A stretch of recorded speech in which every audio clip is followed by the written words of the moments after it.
તમે સાંભળ્યું હશે, કંપનીઓ કર્મચારીઓને આકર્ષવા માટે જાત જાતની ઓફરો મૂકે છે, જેમ કે બોનસ વધારે, પગાર વધારે, સારું પેકેજ આપે, રાઈટ? પરંતુ તમે ક્યારેય એવું સાંભળ્યું છે કે કોઈ કંપની કર્મચારીઓને દારૂ પીવાની ઓફર આપે છે? હવે તમે પણ વિચારતા હશો કે આવી ઓફર કેમ અને શું કામ આપે? તો ચાલો અમે તમને જણાવીએ. જાપાનના ઓસાકામાં એક નાની ટેક કંપનીએ નોકરી માટે અરજીઓ મંગાવી છે. તેમની પાસે બજેટ એટલું નથી જેટલું મોટી કંપનીઓ પાસે હોય છે. એવામાં તેમણે કર્મચારીઓને દારૂ પીવડાવવાની વ્યવસ્થા કરી છે. સ્ટાફને ઓફર આપી છે કે કામના કલાકો વચ્ચે જ આલ્કોહોલવાળું ડ્રિંક પી શકે છે, એ પણ મફત. જો તેમને હેંગઓવર થઈ જાય કે ઓફિસ આવવાની સ્થિતિ ન હોય તો તેમને નશો ઉતારવા માટે પણ રજા મળશે.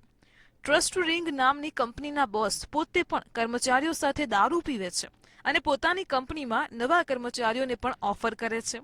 કંપનીના સીઈઓનું કહેવું છે કે પોતાના કર્મચારીઓને વધુ પૈસા આપી શકે તેમ નથી. તેવામાં તેઓ એક અલગ જ કલ્ચર આપવા માંગે છે. આ પ્રકારે તેઓ કર્મચારીઓને એવી ઓફર કરે છે કે જેને તેઓ પૈસા કરતાં વધુ પસંદ કરતા હોય. આવી જ માહિતી માટે જોતા રહો મંતવ્ય ન્યૂઝ.